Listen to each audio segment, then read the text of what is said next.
From the heart of a man.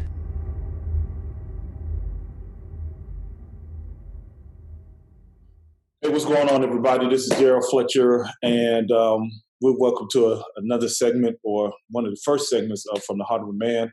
I'm sitting here with my brother, my biological brother, Jesse Fletcher, and also my brother from another mother, Robert Coleman. And what we want to do on today's session is just give an opportunity to hear from the heart of a man in today's society, in today's times.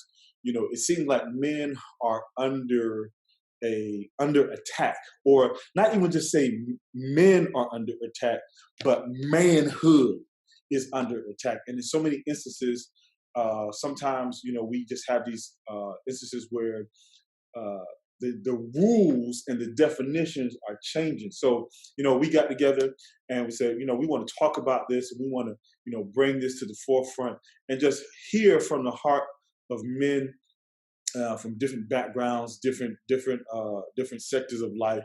And so I'm gonna start with my brother to my left, and introduce yourself and kind of just address you know, some of the things that are on your heart from a man's perspective. Well, I am Jesse Fletcher, as Daryl said, his older brother. I've been a man all my life. But I know there are different aspects of or different views on how men are looked at, and different mindsets of how men are supposed to be and how men should act. But my main issue is people who are always trying to tell men how they act are people who are not men.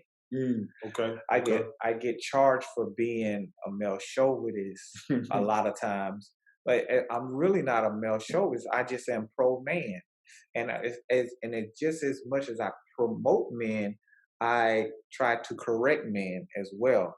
So if a man is doing what he's supposed to be, I think he should be acknowledged. If he's not doing what he's supposed to be, I think he should be had a conversation with as well. Just so, but it seems to today's society is one sided.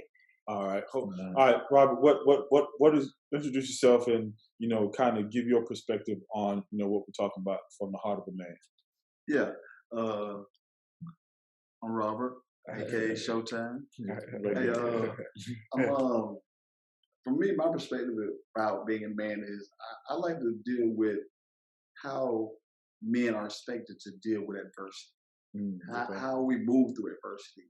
And once we move through adversity, how do we help others get to that place? So I like, for me, my standpoint is there is no one set way. And so, as my brother was saying earlier, is that, you know, some people try to define that, but there is no true definition of how one man thinks and how another thinks. You know, we all will have adversity, and we will have to arrive to the destination sometimes at a different level, a different point. Now, I'm going to play the term devil's advocate on both what you said, because, you know, we're going to come across people who believe differently from us, or, you know, maybe adhere to a different way of thinking. But I want to address something that you said, that, you know, there may be several different ways on how to address a topic. And I personally may disagree with you. And the reason why I say that from that perspective is there are many roads, but there's only one destination. And just like, you know, when you get in the car, you punch in the GPS, and they'll say, oh, this will take you 45 minutes, this will take you 25 minutes. You go this right, it's gonna make you an hour. And from a standpoint of being a man, I think that's one of the things that we have lost, that we start taking all these different directions, trying to get to the destination. And, you know, like you said, adversity. You know, somebody may experience a certain level of adversity, and then be like, oh, I'm gonna do it this way. But is that the best way? So then it becomes back, for me, what it comes back to is, what is the standard? what is the standard? Because see, if we all have our own standards, then we can. All of us are right. Yeah. You know what I'm saying? So if all of us are right, then nobody's wrong. And if that's the case, then we can all just do whatever we wanted to. So I like to find my standard in the scriptures, and with the scriptures, I break it down into 3 categories: preference, priority, and principle. Preference, priority, principle. So you do certain things one way, that's just your preference. Right. But then there's a sense of urgency in your way, that's a priority. Right. But then the principle is like what sets the standard. So how do we as men address that standard? Because it seems like now if we talk anything about in today's society about a standard, we're bashful. Right. So let's chop that up. What do you think is the standard for men? Because I think you mentioned a little bit about that. Well, before I address that, but when you talk about a standard or a script, and when you start talking to men about that, or a people, it doesn't have to be men. When you start talking to people about us doing things a certain way, now they want to convict you of being controlling. And then then you have to step back, and then everybody trying to find their way, going, somebody can go 20, somebody can go 285, somebody can go 75, 85. And they're all trying to go to a certain destination. But there should be, I agree with you, there should be a standard. There should be a certain way certain things are done if you're going to point A. Because even though you have all those options, one of those ways is the best way. And for the general public, because some people have to take that way because from where they're coming from. So if you're coming from the South, you have to take 75, 85. If you're coming from the West, you have to take 20. But there has to be a point to where you get to, everybody has to be going in the same direction at the same time, trying to seek the same goals. Robert, what's your thoughts on that? Now, I agree with both of you with the part where we have different routes, and there has to be one destination. And it's interesting we're talking about that. I was just starting a book with Tony Evans called Detours. Oh, okay. About detours, about how that oftentimes, again, dealing with adversity for men, we take detours, but that detour is still designed to get us to. Yeah, you're right. Get us to our point. Get us to where we're supposed to be going. Now let's segment this for a second, because as we're talking about destinations, I don't want us to confuse destinations from the standpoint of where we are to be in life versus who we are to be in life. Because they're parallel, but they are not the same thing. Right. And I personally believe that God will give you an opportunity to experience detours and say, hey, all right, you're going to take this long route, that's on you. But who I wanted you to be from the gate, no matter what route you took, that's the essence of it. And so, we have the Torah, the Old Testament, in which, we have the 10 Commandments. And if you really just break down the 10 Commandments, it's basically, hey, how you love God, how you love man, I got a question for you. Okay. So that is perfect, because I believe the same way. But what do you say to somebody who is not a believer? Well, not say not a believer, but don't attend church and don't know the scripture as well as we do, and know how to find what direction they should be going in and how they should be performing in their household, at work, with their children. I have some friends that they're having some challenges on how their mate is acting. And usually people, most of us are reactors. We respond to way somebody else is acting. So how do you talk to a man or a male, let's say a male that should be performing as a man, but that's not, to get him to start? Well, if you, in that particular regard, I look at nature. If you don't want to deal from a standpoint of scriptures, or don't want to deal from the standpoint of what a person believes, let's just look at nature. And so when we look at nature, typically in nature, we will find a man, or the male of nature, animals, mammals, all those type of things. Male species. The male species is typically leading the ship. So then, if we are talking about leadership, what does leadership look like? How do we define leadership? Now, you're talking about what he's supposed to be, what he's not supposed to be doing. That can become subjective. You know what I'm saying? That could become, oh, nah, I don't want to do it like this. That's it. So that's a preference. Right. So it goes back to, you have to have some sort of standard. So your okay, you don't want to read the Bible? Fine.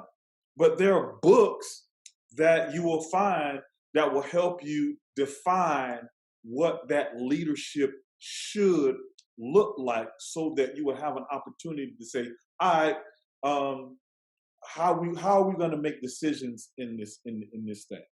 And if we talk about decisions, let's look at our political society. We have a president and we have a vice president. Right? In the absence of the president, who makes the decision? The vice president. Right. But the vice president and the president, they get down to sit down together, or the vice president or the Congress or whoever, they sit down and they reason together. So, but here's the thing. This is a challenge that I have with people who say, well, I don't believe in the Bible, or I don't believe in church and all that type of stuff. All the way, when you look at our society, it is structured by principles of scripture. Yeah. So fine, you don't want to read the Bible, fine. But if wherever you go to, it's going to point right back to the scriptures, because guess what? That is the foundation of our society. Right. So having an understanding of a standard of what leadership looks like, and then, or what a team looks like. Right. All right. A team only has one quarterback. Correct. If you're talking football, right? So you were all-star high school football quarterback, and then you went to college. Did you start in college? You started first year? Didn't start. So you were the backup quarterback first year, but you still had all the responsibilities of the main. So you had to know the playbook, and then when it was your time to shine, guess what? You had to step in. Right. So if you're looking at a family, guess what? If the man is the leader, and let's say the female, she's backup quarterback. Yeah. She got to know all the plays. Yeah. But at the end of the day, guess what? It may not be her time to shine at that moment. Right. But when I ain't here, you run the plays. Yeah. But we have to decide what plays we run. Yeah. Well, that becomes a issue when society teaches women, and I'm not saying it's wrong, but I'm just saying the masses teach women, I can do whatever he could do, so he should not be the lone decision maker. I make just as much money as he do, so we are equal. Not saying they're not equal, but just the mentality teaching females that instead of you are equal, instead of you have a role to play, is what's damaging to the family, which is damaging to manhood, which is damaging to the whole body. I think we mix equality with equitable. So equitable is value, but equal is the same. So when it comes, my personal belief is that women and men are equitable in their value, but we are not the same.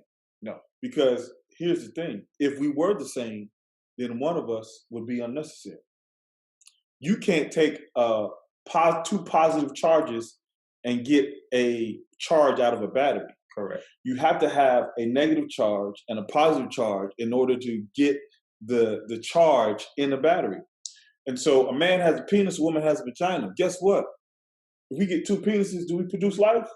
No. We get two vaginas, can we produce life? No. So in essence, yes, our value is the same. But typically, I was talking this about my daughter the other day, and she played basketball, and she was talking about the free throw line. No, not free throw line, the 3-point line. Mm-hmm. And she was like, well, why don't they make it all the same, for on the collegiate level? Why don't they just make the 3-point line the same so that, it doesn't matter? I said, well, typically a female's upper body strength is totally different from a man. Mm-hmm. So it's not that we're saying that you can't do it, mm-hmm.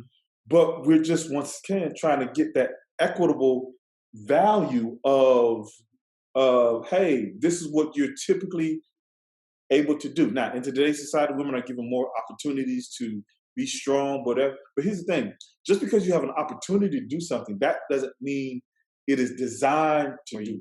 Correct. So you got on those are hard bottom shoes. Hard bottom shoes. I can use those hard bottom shoes as a hammer, but that's not what it was designed. That's not what it was designed to do. Right. That's not what it was designed to do. So just because you can do something doesn't mean that you were designed. Now, then the single mother thing comes up. Well, I've been raising these kids. Yes, you are capable and able, but it wasn't designed that way. Right. So if we go by design, guess what? Women have breasts, they have vaginas, they carry milk in their breast, they carry babies in their womb, and they carry eggs in their uterus. Everything about a woman is designed to sustain life. Right. If she can eat, her body could produce milk. And the baby that she produces in her womb will be sustained by that milk. Mm-hmm. And that baby came from that egg in that in the uterus. Right. So by design, you sustain life. I don't care how long you try to suck on my chest, ain't nothing gonna come out of it. Right. So at the end of the day, let's talk about design versus function. Because you can function, you can make anything function the way you want it to function. Correct. But is it operating in its optimal design? Right. So I was thinking on what Jeff was saying earlier about, I think you just elaborate on it, about the single mother episodes, right? Mm-hmm. So again, we talked about earlier, what is the role of the black man? When the black man is not, or the man is out of the household, mm-hmm. or he's doing other things, and a woman naturally has to fall into that position, mm-hmm. and then when she falls into that position, again, even though it's not her design, mm-hmm. she becomes well equipped, and so of course, possibly here I am now saying, she meets Jeff come in, wants to be what a man's supposed to be, mm-hmm. but because she used to, that she's trained herself to do, makes it harder to relinquish. Now, see what that comes into a place of, once again, there are many routes, but what's the best route? Yeah, absolutely. Right. But here's the thing: a good coach has to know how to interact with their players. Mm-hmm. And so what I mean by that is, if he's coming into a situation where she's typically ran the show, now if you're a leader, you now know how to engage in that situation in order for her to feel like she can relinquish the authority or relinquish some of the things that she has always done. Now, here's the thing. Most men don't know how to do that. No. They do not. So we clash versus connected. Right. And so I tell a story when I'm out. I talk about this horse that I was trying to ride. Right now, it was a great big horse, and the horse was just acting all crazy. Everybody who tried to ride the horse would buck them off. So when it was my turn to ride, I started feeding the horses treats to get on the horse's good side, and wearing a specific cologne so that the horse would associate my scent with the cologne. And when it came time for me to ride the horse didn't buck me off. He was just, everything was cool. Now, what's the point of that? In most situations, and it was all men at this barn that they were trying to ride, most men went into that stall of that horse and tried to control the horse, and the horse bucked, versus connect with the horse and get more from the horse. And that's what most men do. Most men operate from a place of, I got to control you before I connect with you. And if that's the case, then naturally the person is going to rebel. And even from a biblical perspective, that's a part of the curse from the standpoint of the tension between a man and a woman. So here it is now. We have to be, I believe men have to be more intelligent in their communications and intentional in their communication. And because a lot of times most men will say, well, just do what I said do. And without no explanation. And then most men don't feel like they got to explain themselves to anybody. That's like, the old me. Yeah, say what? That's the old me. That's the old me. So you're like, yeah, I'm just gonna do it. No, here it is.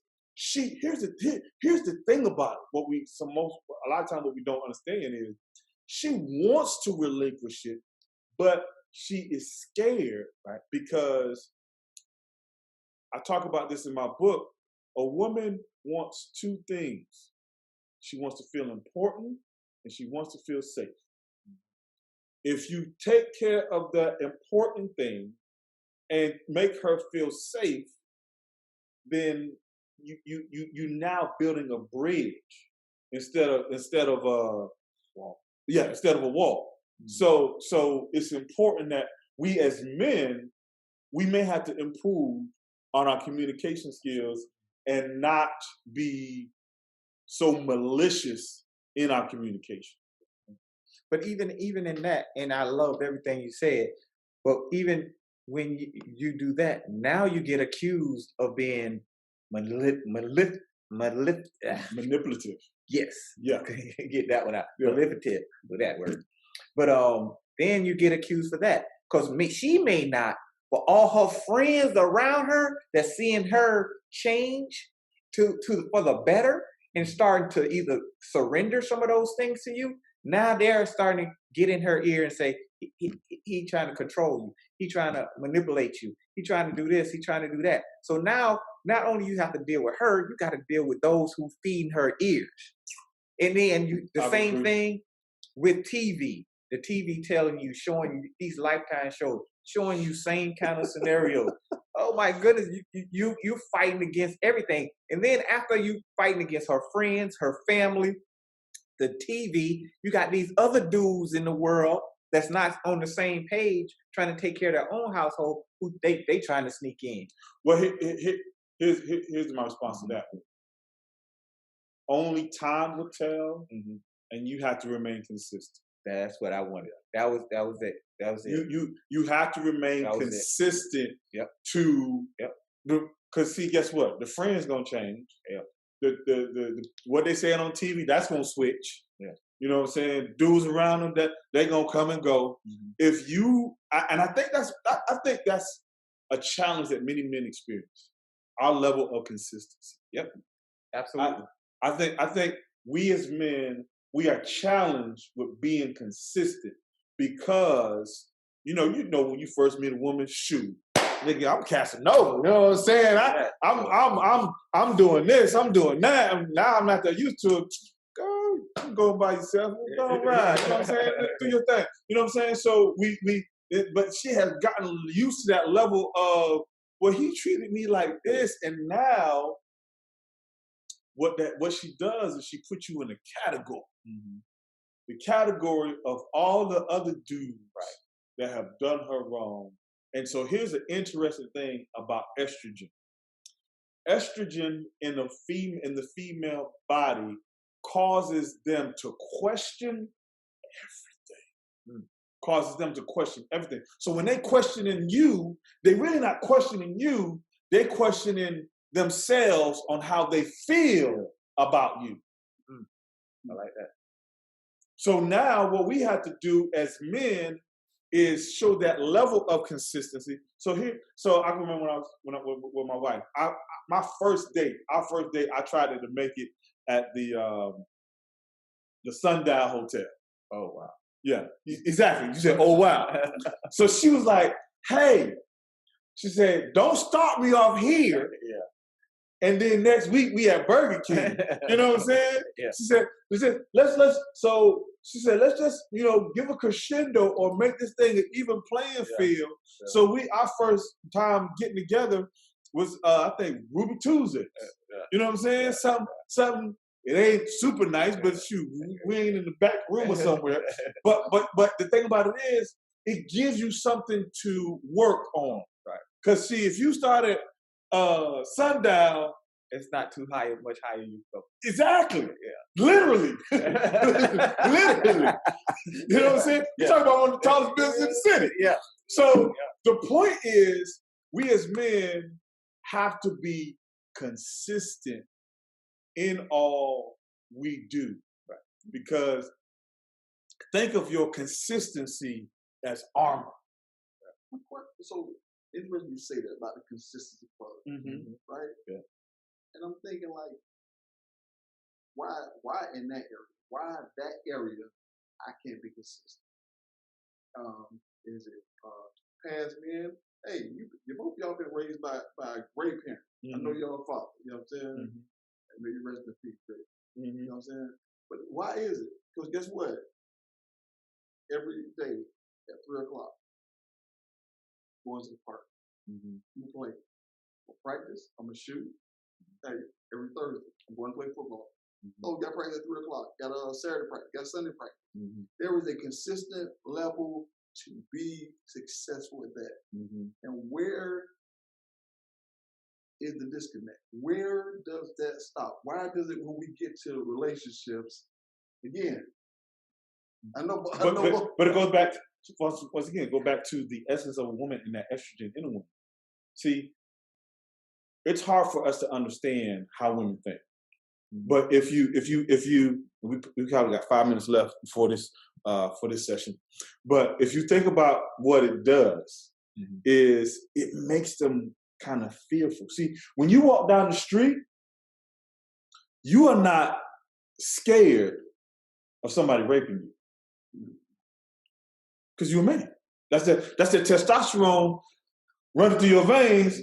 And basically that testosterone saying, I wish it would. You know what I'm saying? But that's not how estrogen works. Yeah. Estrogen works like, oh shucks, is he trying to get me? Oh shucks, is he trying? So from a psychological and emotional, she's always on the defense of, I gotta make sure that nobody gets me. Right. And it's hard for us as men to understand that. So when she comes at you with the yeah, it's really not you. Yeah. It's her. It's my wife calls it the committee meeting. She said, it's the committee meeting that I'm having at the 5 emotions that I'm feeling on the inside that are just boom, being plowed out. So we as men, if you're going to be a leader, one of the greatest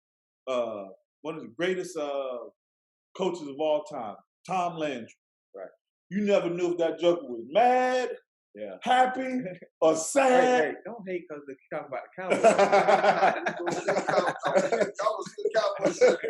I'm just saying, but what I'm saying is he had a demeanor that he didn't have to get off the handle.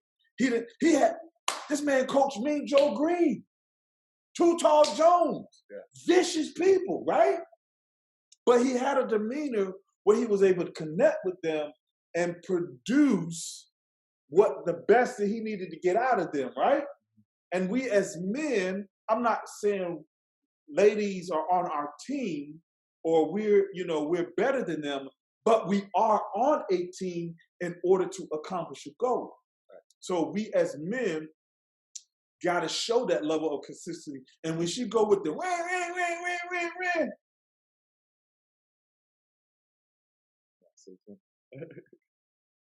and then you hit her with some things that will calm her down. And most women just need a little bit of time, a little space. They'll calm down. But most men, either we don't want to hear it, or there are a lot of men who are afraid of hearing that. Ran. So now we start moving in darkness. We start doing stuff that, man, I can't tell her that, because if I tell her that, shoot, it's going to be a wrap. I want to talk about that. So, all right, so we're going to stop this session right here. And we're going to put a pin in it. We're going to talk about that right there. So, thanks for tuning in. We'll catch the next session. And we're going to talk about more from the heart of a man. We appreciate your time. Catch us on the next one. From the Heart of a Man.